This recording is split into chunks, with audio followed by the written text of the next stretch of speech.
Good morning, welcome to Morning Outlook. This is Kim speaking on Wednesday, the 1st of July. So, looking at today, then, firstly at the fundamental news, the risk news that may be coming through. Well, looking at data wise at 12 o'clock, so we've got to wait until 12 p.m. before we got an MPC member, Haskell, speaking. Could create some volatility around 12 o'clock. He's talking about what's being put in place, etc., and the views on from the Bank of England on how the UK would come out of this, so that may be quite key at 12. We've got the ADP non-farms coming in on Wednesday at 1:15. Now this generally doesn't do a lot in the markets, but we may get a bit of volatility, bearing in mind it's the non-farms themselves are tomorrow because we've got a quiet Friday, so we'll see how it goes. Aside of that, actually we've got a Canadian bank holiday I've just noticed sitting in amongst that, so that may be a bit lower volume around the Canadian dollar. Aside of that, we've got the manufacturing PMI at 3 p.m. and the FOMC minutes at 7 p.m. Now the US manufacturing PMI, I don't expect too much to come from that. We've already seen flash data. The FOMC minutes, again, that because of the news conferences, I don't expect too much from that. So key news really 12 o'clock, maybe at 1:15. We'll see how they both affect, but that's what I've got looking from the news front. Technically, then we come back to the technicals, and I'm looking at the euro dollar here, and it's in a bit of a mess to start with.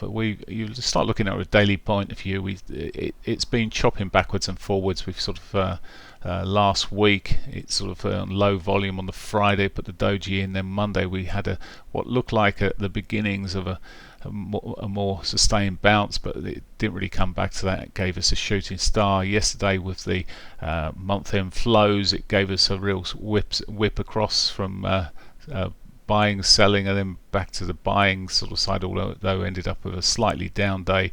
And today, well, we'll see what comes out of this.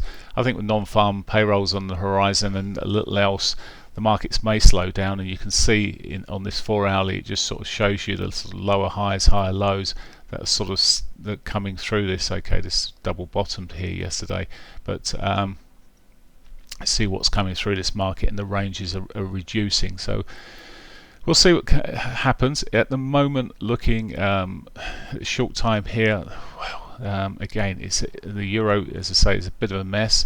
Now it's trying to carve itself maybe for some more upside. It could be interesting. It's above its daily pivot at this stage.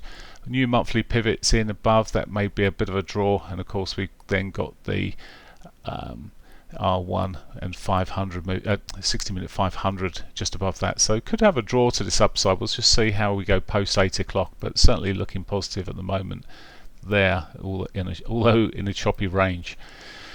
The pound, well, the pound put in a decent day yesterday, and again this may have just been a bit of flows. It's had a bit more of a kick in late than the euro. Many would think for good reasons. There's different things happened affecting the pound, and of course there's still the Brexit underlyings going there. But yesterday put in quite a nice, fractionally higher low there on the 4-hourlies eventually, and it's pushed up, and that was confirmed, and it's looking again from the sort of 4-hourly time frame that, well, could see a continuation. We've just come short of the daily pivot. I would have much preferred that to have been hit there yesterday, today, but we'll see what happens here. It's not far short of it. Again, it's a case of waiting post 8 o'clock. If the price starts coming back towards that, I'll watch it carefully. You must be a bit careful because it will give us a lower high, so maybe stand aside from the pound for this morning for now. Dollar yen,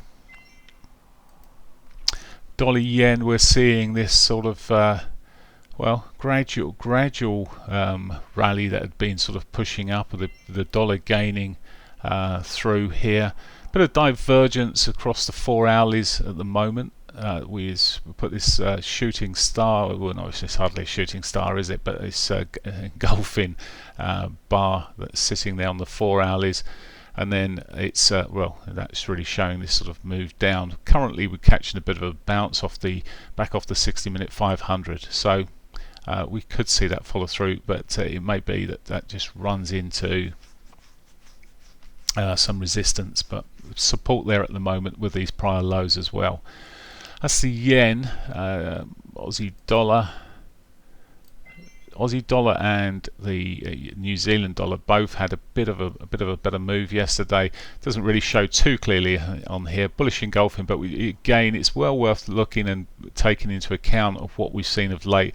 Maybe this breakout we're seeing, although I would say we had a breakout, it's breaking out of one lot of moving averages and running to its daily 500. So I don't see it as a sort of a major runner necessarily. Well, we'll see. It's this is the sort of 4-hourly period that I was looking at. It's been running, testing these, falling away, coming back, testing them, and well, yesterday it managed to finally push through that area. Maybe it could be starting to work its way back to the weekly R1.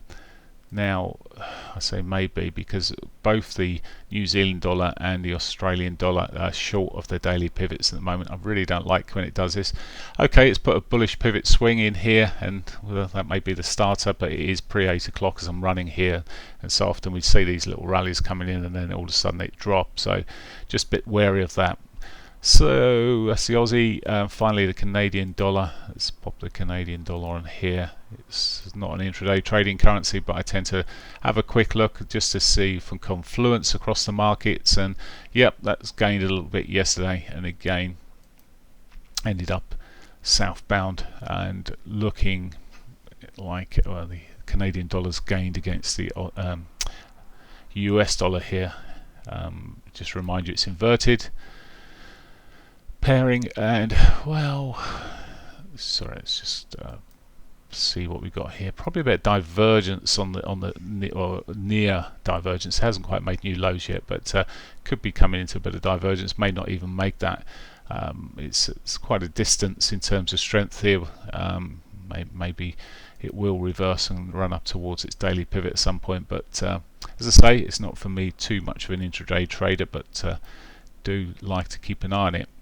Oil, now oil's been, it's just come out from here first, and it's managed to, well, yesterday barely anything is the answer. You can see the tiny little candle.